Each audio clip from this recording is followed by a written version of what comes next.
जड़े व्यक्ति जदि गोटे पत्थर को 10 थर पिटिकी भांगी देउची तेबे एमिति नुहे कि से जो 9 थर पिटिची से 9 थर ताहा व्यर्थ अटे। तार अर्थ यह कि ताहा सबु किछि 10 थर प्रहार मिसिकी से पत्थरटी को भांगिला। ठीक सेहीपरि आपण गोटे काम को बार बार बार बार करछन्ते एवं विफलता पाउछन्ते एवं एमिति थर गोटे थर आसीबो जोंथरे आपण सफलता पाइबे।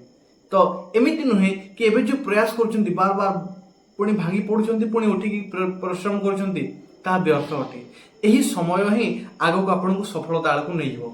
नमस्कार प्रिय दर्शक बंधु, मु अमीय रंजन दास स्वागत करछि आपनको आपनको नियर चैनल सरल ज्योतिष शिक्षा को। एवं प्रिय दर्शक बंधु, क्षमा चाहिबी बहुत समय विलंब होई जिबा, बहुत समय पर्यटन आपनको पई वीडियो अपलोड कर पार नहीं। एबे प्रयास करबी आगो को नष्ट वीडियो अपलोड करिया पई।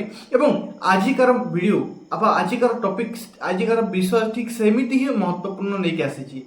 आपण समस्त भाबिथिबे कि श्रावण मास समस्त बहुत खास एवं देखिए श्रावण सरीगला ठीक मनोबल सेमिति टिके कमी जाए। किंतु मु कहबी श्रावण पर ग्रह स्थिति एमिति अटे कि श्रावण ठारू मध्य आहुरी महत्वपूर्ण आपणको पई। तेबे जानिबा श्रावण महत्वपूर्ण आपणको पई केमिति श्रावण मासर परे एमिति ग्रह स्थिति बनुची जे आपणको लाइफ आपणको जीवन रे बहुत प्रभाव पकाउची। तेबे जानिबा चलते वीडियो दर्शक बंधु तो आपन पूर्व कहबी वीडियो गोटे छोटिया लाइक करके आम सहित जड़ित हो जातु, चैनल को सब्सक्राइब करिए एवं सही मोर प्रिय नाम दुईटी राधे राधे उच्चारण करके चलते वीडियो को आरंभ करबा। एबे विचार करिबा राशि चक्रर तृतीय राशि एवं अति प्रिय राशि मिथुन राशि विषय। प्रिय दर्शक बंधु, मिथुन राशि राशि चक्र भितर यार स्थान तृतीय स्थान दिखाई बहुत ही खास।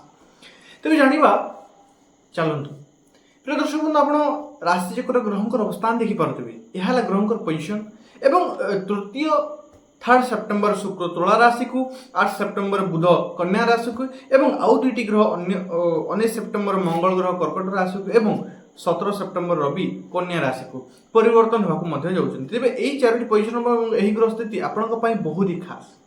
कौन खास देखो, फर्स्ट अफ ऑल मुझे कहीदी जहाँ सत्य अटे ताही मु कहबी। तो किसी कथा आपको चुभी पारे, किसी कथा आपको भल लगी पारे, किंतु मु चाहिए केवल आप भल भावतु मो विषय भल चिंता करूँ। तेणुक मुझे केवल भल कह बिल्कुल भी नुह आज्ञा, जहाँ सत्य ताही कहबी। किसी आपन भीतर परिवर्तन भी करार अच्छे, कि आपन भीतर कंट्रोल भी करार अच्छे, ताहा भी मुझे बतैबी। तेज तृतीय राशि स्वामी हेले राशि मालिक हेले बुध ग्रह एवं बुध ग्रह कौटी अच्छा आज्ञा। बुध ग्रह वर्तमान राशि चक्र पंचम राशि सिंह राशि अवस्थान कर से 8 सेप्टेम्बर कन्या राशि को अवस्थान करेंगे। तो प्रिय दर्शक बंधु एवं जन्म राशि मंगल ग्रह अवस्थान यह सूचित करुच्ची आपण निजर क्रोध उपरे नियंत्रण करंतु, नचेत हेला काम गुड़ाक बिगड़ी जाई पारे जदि आपण निजर क्रोध उपरे कंट्रोल न रखते। तेणुक गोटे कथा कहबी, कार्य सिद्धि करिवार अछि निजर क्रोध उपरे नियंत्रण करंतु। द्वितीय कथा प्रिय दर्शक बंधु, यही समय शिक्षार्थी विद्यार्थी मान अति उन्नतिर समय। यही समय शुक्र निजर सप्तम राशि को जाउछंती एवं देखिए आपंकर पढ़ा क्षेत्र आपको विशेष मन लगे और आप अति कम पढ़ी जो घड़ी समय बसिकी पढ़े इंटरेस्ट देकी पढ़े और ताही आपंकर माइंड फिक्सड एवं अन्य समय आप जमी फोकसलेस हो जाती, अन्य प्रटे आपंकर माइंड भरी बोले सेमती हेब ना। ता छड़ा आपको बाह्य सपोर्ट भी मिल पढ़ा क्षेत्र अनेक लोक सपोर्ट भी यही समय मिलबार देखा जाऊँगी। ता सहित मुख्य जिनस है धन, से विषय में आपको जब बतैबी।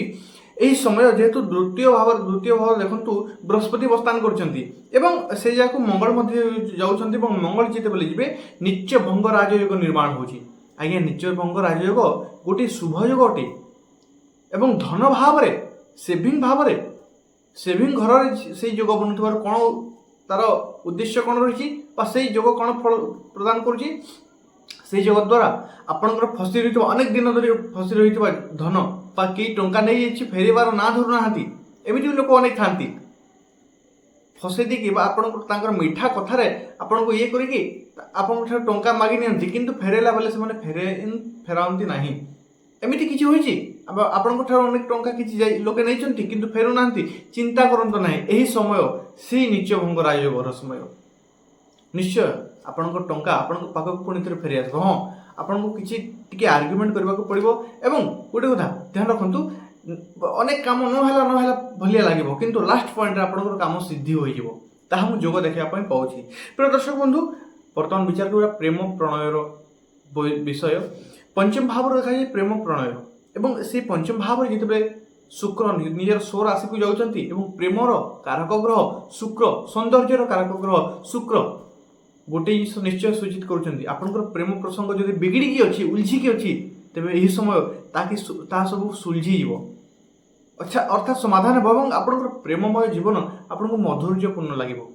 ଯେଉଁମାନଙ୍କର ପ୍ରେମ ସମ୍ପର୍କ କିଛି ନାହିଁ ଏବଂ ଚାହୁଁଛନ୍ତି କିଛି ହଉ, କିଛି ତାକିକି ରହିଛନ୍ତି, ନିଶ୍ଚୟ ଏହି ସମୟରେ କିଛି ଆପଣଙ୍କ ଲାଇଫରେ ଏମିତି କୌଣସି ବ୍ୟକ୍ତିଙ୍କର ଆସିବାର ଯୋଗ ଦେଖାଯାଉଛି ଯାହାଦ୍ୱାରା ଆପଣଙ୍କର ଜୀବନର ଉଦ୍ଦେଶ୍ୟ ପୂରଣ ହେବ। ଉଦ୍ଦେଶ୍ୟ ମାନେ ବେଳେବେଳେ ଦେଖିବା କୁହାଯାଏ ସଫଳତା ପଛରେ ଗୋଟିଏ ନାରୀର ହାତ ରହିଥାଏ। ସେହି ସଫଳତା ପଛରେ ନାରୀ ଆପଣଙ୍କୁ ବା ପୁରୁଷ ଆପଣଙ୍କୁ ଏହି ସମୟରେ ଆପଣଙ୍କ ଲାଇଫକୁ ଆସିବାର ଯୋଗ ମଧ୍ୟ ଦେଖାଯାଉଛି। ପ୍ରିୟ ଦର୍ଶକ ବନ୍ଧୁ, ନିଶ୍ଚୟ କହିବି ପ୍ରେମ ପ୍ରଣୟରେ ବର୍ତ୍ତମାନ ସଫଳତାର ଯୋଗ ରହିଛି। ଯଦି ଆପଣ କାହାକୁ ଆପଣଙ୍କର ମନର କଥା କହିବା ପାଇଁ ଚାହୁଁଛନ୍ତି, ଏହି ସମୟ ଆପଣଙ୍କ ପାଇଁ ଅତି ଉତ୍ତମ ସମୟ। ବର୍ତ୍ତମାନ ଯିବା ଆଗକୁ ବଢ଼ିବା, କାର୍ଯ୍ୟକ୍ଷେତ୍ର ଉପରେ ଧ୍ୟାନ ଦେବା ଏବଂ କାର୍ଯ୍ୟକ୍ଷେତ୍ର କର୍ମକ୍ଷେତ୍ରରେ ମୁଁ ଦେଖୁଛି ଆପଣଙ୍କର ଶନି ଅବସ୍ଥାନ କରୁଛନ୍ତି, ପୁଣି ଶନି ଅଛନ୍ତି ବକ୍ରୀ, ଏବଂ ବକ୍ରୀ ଶନି ଗୋଟେ କଥା ନିଶ୍ଚୟ ସୂଚିତ କରୁଛନ୍ତି। ବକ୍ରୀ ଶନି କିଏ? ଶନି ହେଲେ କର୍ମଫଳଦାତା, ଏବଂ ସେଇ ଶନି କ'ଣ କରୁଛନ୍ତି? କର୍ମଫଳଦାତା ଆଜ୍ଞା। ଏବଂ ଶନି ହେଲେ ଜୀବନରେ ଶିକ୍ଷକର ରୂପ, ବହୁତ କିଛି ଶିଖାନ୍ତି। ଏବଂ ଯେତେବେଳେ ଶନି ଆପଣଙ୍କର ଦଶମ ଭାବରେ ବକ୍ରୀ ହୋଇକି ଅବସ୍ଥାନ କରୁଛନ୍ତି, ନିଶ୍ଚୟ ଲେଖିକି ରଖନ୍ତୁ, ବର୍ତ୍ତମାନ ଆପଣ ଯାହା ବି କର୍ମ କରୁଛନ୍ତି, ଜବ୍ ବିଜନେସ୍ ଯାହା ବି କରୁଛନ୍ତି, ସବୁବେଳେ କାମକୁ ଯାଉଛନ୍ତି, ପାହା ମାଡ଼ିବା ମାନେ ଆପଣଙ୍କର ହୃଦୟ ଶିଖିବା ପାଇଁ ମନୋଭାବ ଥିବା କଥା। କାରଣ ବକ୍ରୀ ଶନି ଆପଣଙ୍କର ପରିଶ୍ରମ ବଢ଼େଇବେ। ଏହି ସମୟରେ ଆପଣ ଯାହା ପାରୁଛନ୍ତି ଶିଖନ୍ତୁ, ଆପଣଙ୍କର ପରିଶ୍ରମ ବଢ଼ିବ ଏବଂ ଅନେକ କିଛି ଶିଖିବା ପାଇଁ ମଧ୍ୟ ମିଳିବ। ଯଦି ଆପଣ ଭାବିବେ ମୁଁ ଗ୍ରେଟ୍, ମୁଁ ବହୁତ କିଛି ଶିଖିଗଲିଣି, ମୋତେ ବର୍ତ୍ତମାନ କେହି ହଲେଇ ପାରିବେନି, ଏହି ମନୋଭାବ ଯଦି ଆସିଲା, ଶନି ସେଇ ଜାଗାରେ ଆପଣଙ୍କର କାମ ବିଗିଡ଼େଇବେ, ସେଇ ଜାଗାରେ ଆପଣଙ୍କୁ ଟଲ୍ ମଲେଇବେ। ଆପଣ କହିବେ ଆରେ ତୁ ଏବେ ପୁରାପୁରି ଶିଖିନୁ, ଦେଖ ତୁ ବି ଭାଙ୍ଗି ପଡ଼ିବୁ, ଆହୁରି କିଛି ଶିଖିବାର ଅଛି, ସେଇ ଜିନିଷ ଶିଖ। ଏହା ଗ୍ରହ କହୁଛନ୍ତି। ମୁଁ କହେ ମୋର ଭିଡ଼ିଓ ଗୁଡ଼ାକରେ କହେ ଗ୍ରହ କଥା କୁହନ୍ତି, ଆପଣ ଯଦି ବୁଝିପାରିବେ। ଯେମିତି ଇଂରାଜୀ ହିନ୍ଦୀ ଗୋଟିଏ ଲାଙ୍ଗୁଏଜ, ତେଲୁଗୁ ତାମିଲ ଗୋଟେ ଲାଙ୍ଗୁଏଜ, ସେପରି ଜ୍ୟୋତିଷ ମଧ୍ୟ ଗୋଟିଏ ଲାଙ୍ଗୁଏଜ, ଗ୍ରହଙ୍କର ମଧ୍ୟ ଗୋଟେ ଲାଙ୍ଗୁଏଜ ଅଛି। ଜ୍ୟୋତିଷ କ'ଣ କରେ? ଏଇ ଲାଙ୍ଗୁଏଜକୁ ଆପଣଙ୍କୁ ବୁଝାଏ କ'ଣ କହୁଛନ୍ତି ଗ୍ରହ କଥା। ପ୍ରିୟ ଦର୍ଶକ ମାନେ, ବର୍ତ୍ତମାନ ଆଗକୁ ବଢ଼ିବା। ରାହୁ ଯେହେତୁ ଆପଣଙ୍କର 9ମ ଭାବରେ ଅଛନ୍ତି ଏବଂ ଶନିଙ୍କର ବକ୍ର ଅବସ୍ଥାନ 10ମ ଭାବକୁ ଦେଖି ମୁଁ ନିଶ୍ଚୟ କହିବି ପିତାଙ୍କ ସହିତ ଏହି ସମୟରେ ଆପଣଙ୍କର ଆର୍ଗ୍ୟୁମେଣ୍ଟ ହେବାର ଦେଖାଯିବ, ମନମୁଟାବ ରହିବାର ସ୍ଥିତି ଦେଖାଯାଉଛି। ଏକରେ ମନମୁଟାବ ହୋଇପାରେ କିମ୍ବା ଆପଣ ଦୂର ଜାଗାକୁ ପିତାଙ୍କ ସମ୍ପର୍କ ଦୂର ହୋଇପାରେ କିମ୍ବା ଅବସ୍ଥାନ ଦୂର ଯାହାକୁ ଯାଇପାରନ୍ତି ନିଶ୍ଚୟ। କିନ୍ତୁ କହିବି ଆର୍ଗ୍ୟୁମେଣ୍ଟ ଠାରୁ ଦୂରରେ ରୁହନ୍ତୁ, କାରଣ କିଛି ସମୟ ଆସେ ବିନା ଦୋଷରେ କିଛି ଶୁଣିବାକୁ ପଡ଼େ, କିଛି ଫଳ ଭୋଗିବା ପାଇଁ ପଡ଼େ ଏବଂ ଏହି ସମୟ ସେଇ ସମୟ। ପିତାଙ୍କ ସହିତ ଆର୍ଗ୍ୟୁମେଣ୍ଟ କରନ୍ତୁ ନାହିଁ। ତା ସହିତ ରାହୁ ଆପଣଙ୍କର 9ମ ଭାବରେ, ଭାଗ୍ୟ ଭାବରେ, ଗୋଟେ କଥା କହିବି ମାଇଣ୍ଡ ବହୁତ କନଫ୍ୟୁଜ ରହୁଛି, ଆପଣଙ୍କର ବହୁତ କନଫ୍ୟୁଜ ରହୁଛି। ଭାବୁଛନ୍ତି ଗୋଟେ କଥା, ଏଇ ଜିନିଷ କଲେ ମୁଁ ସକ୍ସେସ୍ ହୋଇଯିବି, ପୁଣି କିଛି ସମୟ ପରେ ଭାବୁଛନ୍ତି ଯଦି ସକ୍ସେସ୍ ନ ହୁଏ। ଅନେକ ଲୋକ ଏଥିରେ ଫେଲ୍ ବି ହୋଇଛନ୍ତି, ଯଦି ମୁଁ ଫେଲ୍ ହୋଇଯାଏ। ଗୋଟେ କଥା କହିବି, ଆପଣ ଅନ୍ୟମାନଙ୍କର ଚିନ୍ତା କରନ୍ତୁନି। ଅନେକ ଲୋକ ସେଥିରେ ସଫଳତା ବି ପାଇଛନ୍ତି, ଅନେକ ଲୋକ ସେଥିରେ ବିଫଳତା ବି ପାଇଛନ୍ତି, କିନ୍ତୁ ଆପଣ ନିଜର ଦେଖନ୍ତୁ। ଯେଉଁ କାମ କରିବା ପାଇଁ ଚାହୁଁଛନ୍ତି ସେଇ କାମ ଫୁଲ୍ ପ୍ରିପାରେସନ୍ରେ ଫିଲ୍ଡକୁ ଉତରନ୍ତୁ। ଯେମିତି ଆପଣ ଫୁଲ୍ ଫିଲ୍ଡକୁ ଆସିବା ପୂର୍ବରୁ ଫିଲ୍ଡ ଟୋଟାଲ୍ ମାପି ନେଇଥାନ୍ତୁ, ଫିଲ୍ଡ ଉପରେ ନଲେଜ ଫୁଲ୍ ଟୁ ଫୁଲ୍ ରଖିଥାନ୍ତୁ, ତାପରେ ଆପଣ ଫିଲ୍ଡକୁ ଉତରନ୍ତୁ। ଦେଖିବେ ଆପଣଙ୍କର 9ମସ୍ଥ ରାହୁ ଆପଣଙ୍କୁ ଶୁଭ ଫଳ ପ୍ରଦାନ କରିବେ। ତା ଛଡ଼ା ଆଉ ଗୋଟେ କଥା କହିବି, ଚାକିରିରେ ଆପଣଙ୍କର ପରିବର୍ତ୍ତନ ଯୋଗ ମଧ୍ୟ ଦେଖାଯାଉଛି। 10ମ ଭାବସ୍ଥ ଶନି ବକ୍ରୀ ହୋଇକି ଆପଣଙ୍କର ଚାକିରି କ୍ଷେତ୍ରରେ ଆପଣଙ୍କର ମାଇଣ୍ଡକୁ ଆସିପାରେ କିମ୍ବା ବାହ୍ୟ ପରିବେଶ ଆପଣଙ୍କୁ ଏମିତି କରିପାରେ ମୁଁ ଚାକିରି କିଛି ପରିବର୍ତ୍ତନ କରିବି କି, କିମ୍ବା ଟ୍ରାନ୍ସଫର ଯୋଗ ମଧ୍ୟ ଦେଖାଯାଉଛି। ଗୋଟେ କଥା, ସ୍ୱାସ୍ଥ୍ୟ ପ୍ରତି ଟିକେ ଯତ୍ନବାନ ହୁଅନ୍ତୁ। ବର୍ତ୍ତମାନ ସମୟ ସ୍ୱାସ୍ଥ୍ୟକୁ ନେଇକି ଆପଣଙ୍କୁ ଯତ୍ନ ନେବାର ସମୟଟି। କିଛି ଉପାୟ କହିବି ଏହି ସମୟକୁ ଆହୁରି ମଜବୁତ କରିବା ପାଇଁ। ନିଶ୍ଚୟ କରନ୍ତୁ, ପକ୍ଷୀମାନଙ୍କୁ ଦାନା ଦିଅନ୍ତୁ, କିଛି ଖାଇବା ପାଇଁ ଦିଅନ୍ତୁ। ଟିକେ ପାଣି ବାହାରେ ରଖିଦିଅନ୍ତୁ ପିଇବା ପାଇଁ ବା ଛାତ ଉପରେ ରଖିଦିଅନ୍ତୁ। ତା ସହିତ ହନୁମାନ ଚାଳିଶାର ନିତ୍ୟଦିନ ପଠନ କରନ୍ତୁ। ଆପଣଙ୍କ ପାଇଁ ଅତି ମଙ୍ଗଳମୟ, ଅତି ଶୁଭ ହେବ। ଆଶା କରୁଛି ଆପଣ ବୁଝିପାରିଛନ୍ତି ଏବଂ ଅନେକ ଦିନ ପରେ ମୁଁ ଆପଣଙ୍କ ସାମ୍ନାକୁ ଆସିଛି। ଭିଡ଼ିଓଟି କେମିତି ଲାଗିଲା ନିଶ୍ଚୟ କମେଣ୍ଟ ବକ୍ସରେ ମୋତେ ଜଣାନ୍ତୁ। ଯଦି ଆପଣଙ୍କର କିଛି ମନରେ ପ୍ରଶ୍ନ ରହିଛି ତେବେ ମଧ୍ୟ ଆପଣ ଜଣାନ୍ତୁ କମେଣ୍ଟ ବକ୍ସରେ। ଏବଂ ଯଦି ଜାତକ ବିଶ୍ଳେଷଣ କରିବା ପାଇଁ ଚାହୁଁଛନ୍ତି ନିଶ୍ଚୟ ଡିସ୍କ୍ରିପ୍ସନରେ ଆପଣଙ୍କୁ ନମ୍ବର ମିଳିବ, ଲିଙ୍କ ମିଳିବ, ଯାଇକି ଯୋଗାଯୋଗ କରିକି ଆପଣ ଦେଖାଇ ପାରିବେ। ଆଶା କରୁଛି ଆପଣ ବୁଝିପାରିଛନ୍ତି। ଯଦି ବୁଝିପାରୁଛନ୍ତି ଭିଡ଼ିଓକୁ ଗୋଟେ ଛୋଟିଆ ଲାଇକ୍ କରିଦିଅନ୍ତୁ ବିନା ଖର୍ଚ୍ଚରେ। ତା ସହିତ କମେଣ୍ଟ ବକ୍ସରେ ସେଇ ମୋର ପ୍ରିୟ ନାମ ଲେଖିଦିଅନ୍ତୁ ଥରୁଟିଏ ରାଧେ ରାଧେ। ପୁନଃ ଦେଖା ପରବର୍ତ୍ତୀ ଭିଡ଼ିଓରେ ପର୍ଯ୍ୟନ୍ତ ବିଦାୟ ଦିଅନ୍ତୁ। ଧନ୍ୟବାଦ। ରାଧେ ରାଧେ।